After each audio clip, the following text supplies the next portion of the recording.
Alpha Mizo Production YouTube channel len tu le ngai thatu te chibai vek kule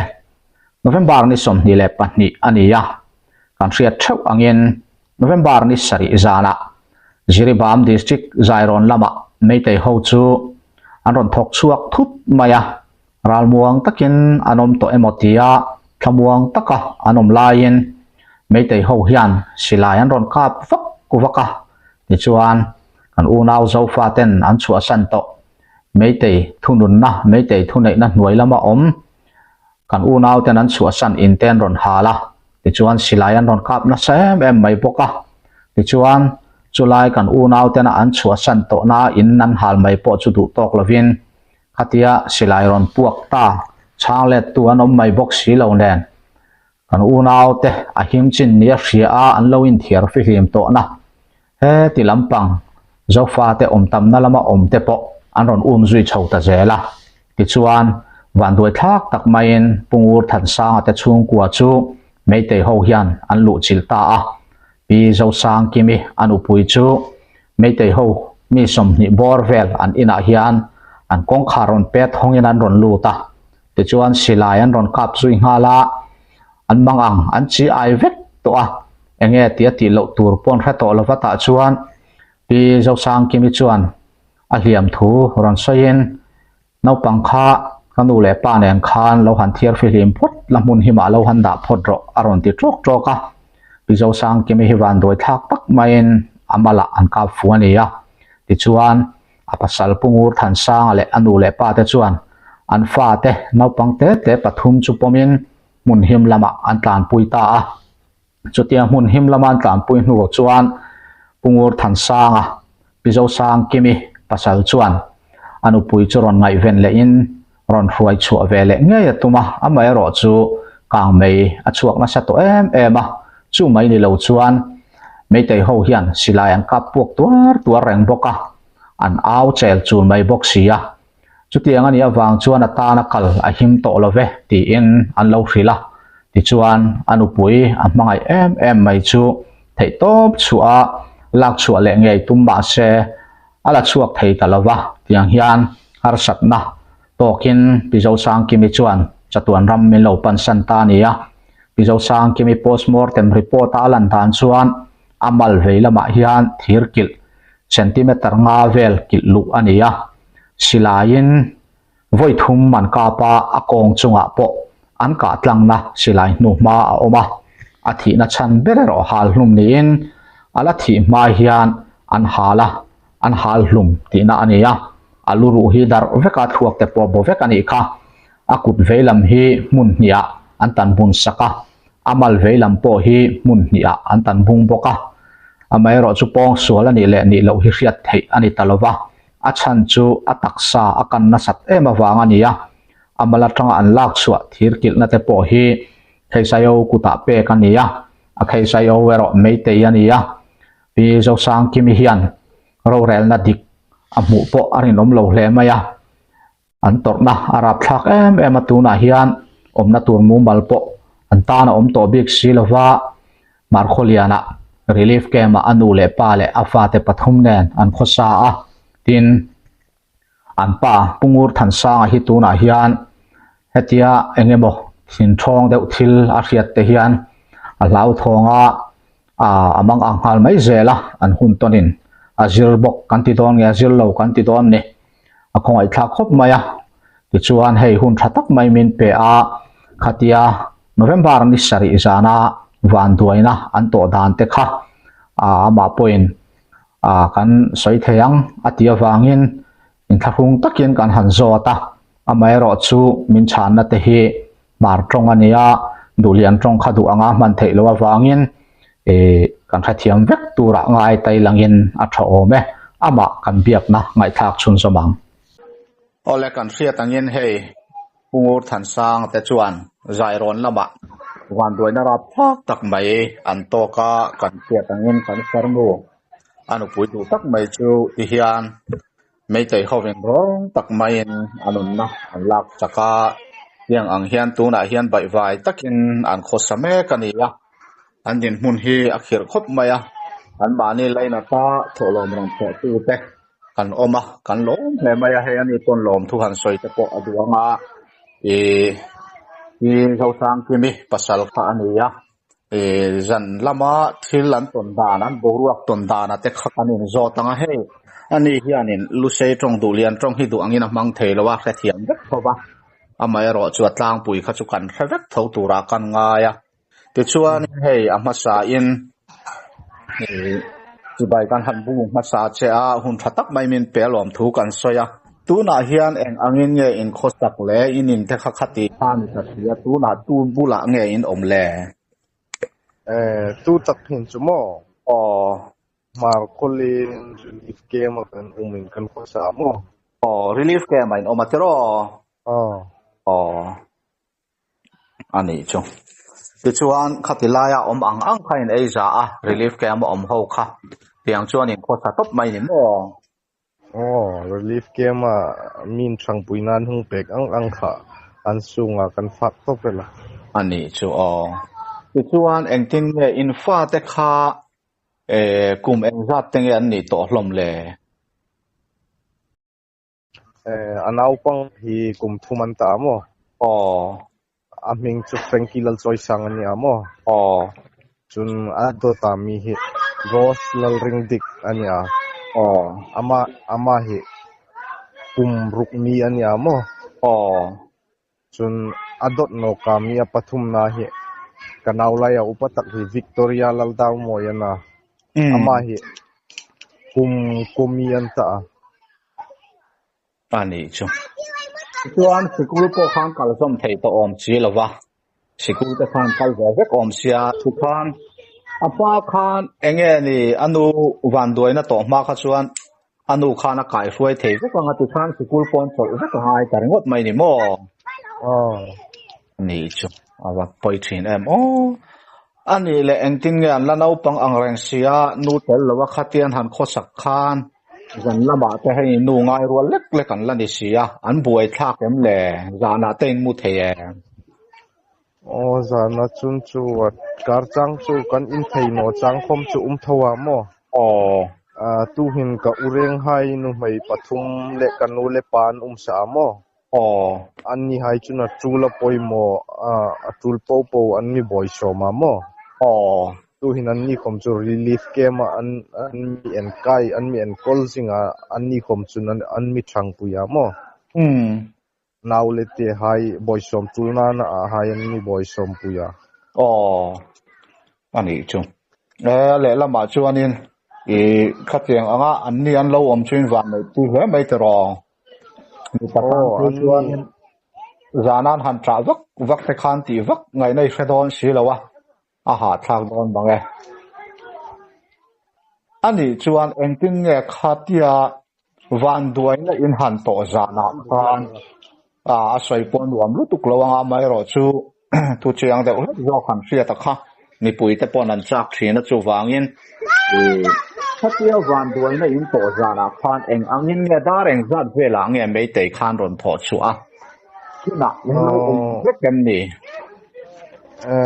darit le dar ku in karanya mo kha mai te hai khu an hung luta khu in le lo hai an hung ro kha khuna khan ina an hung luta silai an hung ka pu kan thok khan minute nga vela ni dim juk hlan suk na man khom chu khan chung tanu ina an hung luta khataka khan ina khan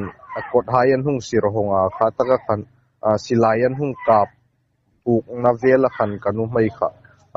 silai mu khan adeng fu chu ani deu tak ti chuan nang ni inu le pa khain om pui bok ti ro chuan inu le pa te midang kha chu silai khana fu lo che ani mo khatak ero khataka khan kanu mai kha silai mu khan adeng fuk thing khan mo thei angin kanu le pa khan nau te hai kha puting an san dok puya hi kan in pan tlang ram ping mo ken kan nu mai chujuk san dok tumin an ka fuk thing khan juk san dok tumin ke khomen chang ka juk lak raka chu an mi hung kap na sata dek dek le khan ke khom thi le ring kara kan in khat ting khan ka juk san dok elani ke khom ani chu in lo mu to nge khatia me te ho an ron lu thut khan in la me ngen nau te hai chu a in pol hom chun lo tho ta amo then an reng chun an la in no a chu nau te hai chu lo in pol hom chun tho ta ani chu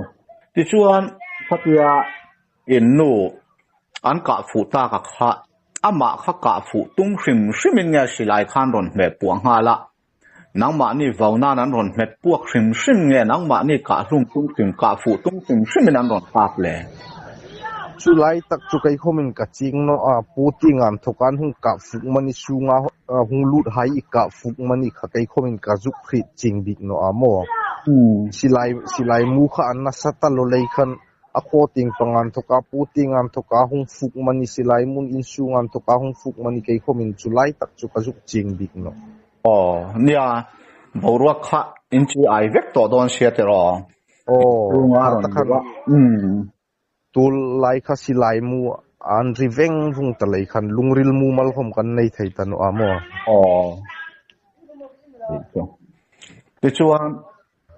khatia ina inom kha kong kharan ron pe thonga an ron lu ta silai khan ron met puak ngal top mai ni mo ani chu engzar fe nge ron lu chil cheu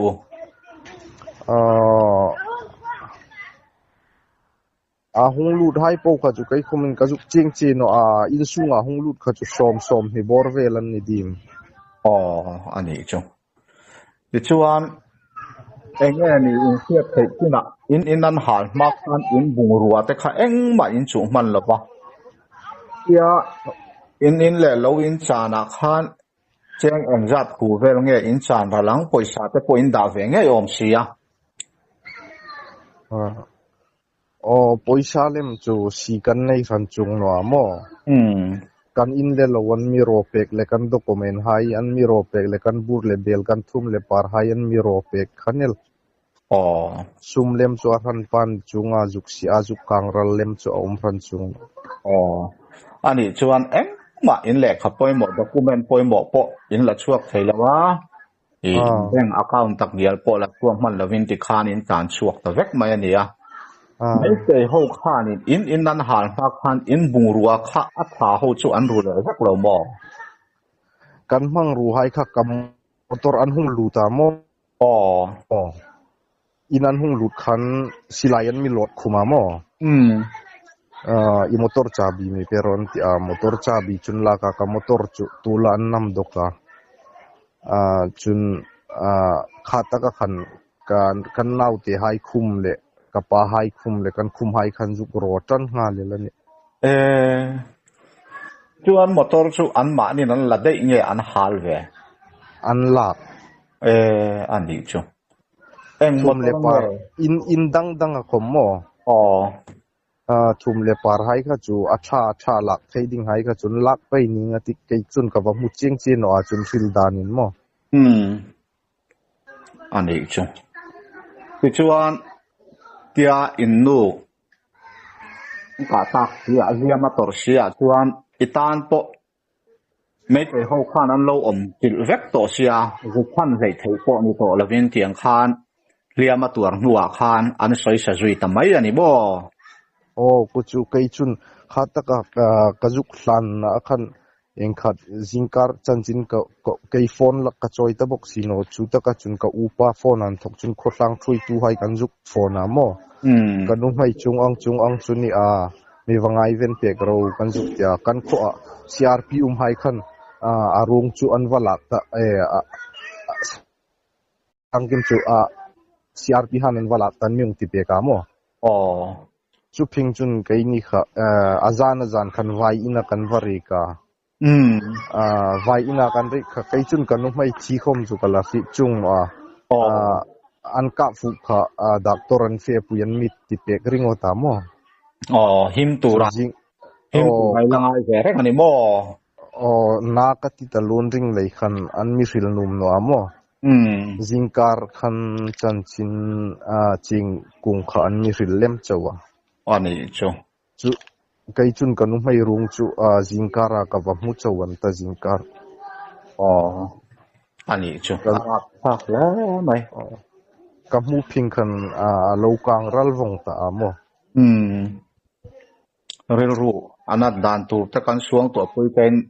arab thak khop maya nu an soi sak dan la kha soi pon ruam lawa se oma kan seveka pasal ta tan chu na dan tu he hatia han ngai tu mai he chuanin ataka va tuar ve tu tan lo chuanin ne in tiak tiam pui po hi har sa joka taka tuar tu tan chu na dan tu hi arab thak khop maya poi kan ti tak ku se ta ti chuan en tin nge hatia in han tlan chu a khan nang ma kha inu le pa te an chua I fa te an tlan pui khan in pathumin inu le pa le nang ma khan in fa te kha in tlan chua pui ma sa phot ti na ni te ro kanu le pa khan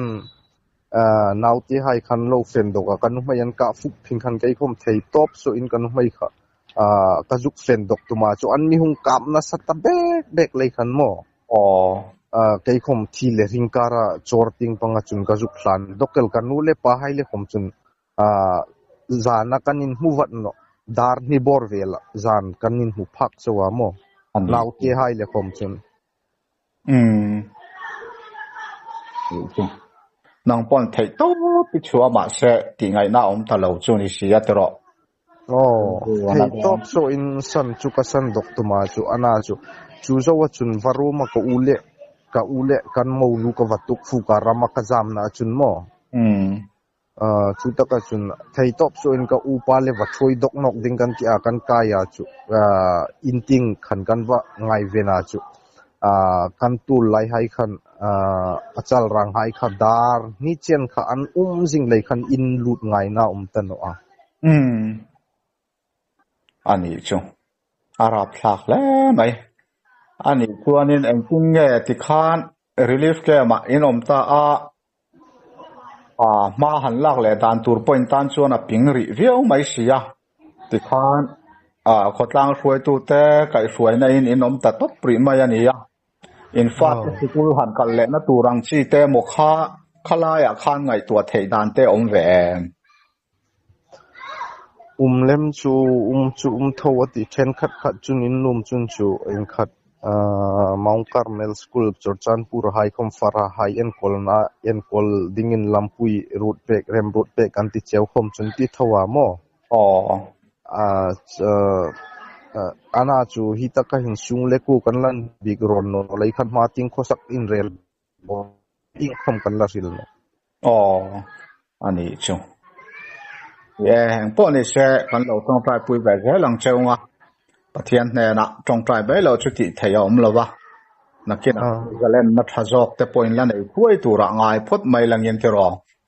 te chuan hei zoram mi pui te point an line at em chewa mun rang a zo fa ten an line at chewa hei ral na te po kai ma ni kal tlang pon voi ni kan lo chung lut ve to a thil tam tham ani lo en tan phei chuanin Indian mun te ngai tuen eng tham ani lawang ti chu kan ria ma sengin kanin line at ton na sim le kanin riat pui na te kha a hluwa te chuan hei tu na kan la kol ang phun chuna po hi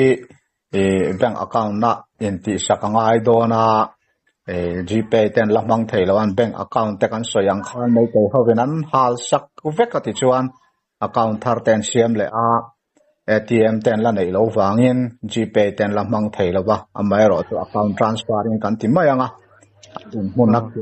manau pang pathum ti hiana en kola relief ke manu le pa ten la ni boka chuan inu le pa te kha enge tu na hian kum engzat ngen ni to en kol ngai viau in anom ve to em le ka pa hi chu tar chauting pangan ta kum som sari parit som sari bo ordelan ta amo kanu hi kum som ruk panga ani chu ipa te inu te chu thil ti tak tak a han rin tla kan ni to don lo ti chianga ti khan mo phur na vek kan ni to do nai fa ten la te box ya mi pui te point kan lo khia ta na kan soi du chu an din mun te khatiang kha ni ya an tor dan hi rap thak tak ka se ta chu wangin an ma ni hi hei Christmas ten ni chho do na in tin nge nau pang ten thuam na moi te thuam na thar ten han du venga an din huna khir khop maya kan tong trai na lama te kan fiat renga thil pek pe thei kan omani pon kan rem chan angan ta na luang chuak zel turin khongai na khan tan kan han gen sak le a ti chuan hei enge punguran lom thu han soi du na te pon le in karinga van duai na ma ni se van duai na han to te hian zo fa te kan tan kan hotwang in en kol na te kan nam nun phung prim pima har sat na to kanin tuam hlom dana te lom thu soi na tur tam tak om thina enge ni soi du inai ang te han soi vela thang a hi date 7 zanga si kan tu na in tukin unang chan pui mizo lu sei in thok le chang pui na midang dang in thok kan dong hi ro pui le lo kan em ta phu lo mi lai na tu mi hai tu in amisu ko peki azu in danding ta kong kazuk tien kan long ta se ni ing chang pui na tien pek in mi hong chang pui ai hin ang ni khom alet min ma so lo sen cheu ti chu kazuk in tan chewa chun in thong chai na hai in tiklai kong mi teng hi lo thingen for example from client field from China like in reason dim kazuk mo alom ome ni ama hi trong kam te thiam lu tuk lo kan riat ang khan alom thu soi na te po kha kan tha thiam in arin oma an ma ni laina ta thil pek pe tu te trong trai pui tu te an har sat na to thin lung ta ka lo tur pui tu te zong chunga lom thu a soya tin trong trai na eng lai poin fian real trong trai na thenga lo trong trai pui zel turin kan channel min ngai lu chak min ngai thak tak tu zong te chunga ange na ti chuan kan ngai thak ang khan a mar trong a hi khathiam lo te kan arin oma chu wangin hei hi tomaya lu sei trong a min le sak tur te po kan han zong anga kan mu thei ani chuan mi zo trong te point da kan lo tum te langa thange hun thatak mai min pe kan lom hle a thil an in zo vak po hi a hre oma chang tu ta na hreum dan tur te po kan pe ama ero chu an van duaina to te an ma ni ka nge ya tanga kan lo hriat ve te kha mi tam taken kan dua han hriat ve kan chak sia ti hian an nen hun thatak mai min pe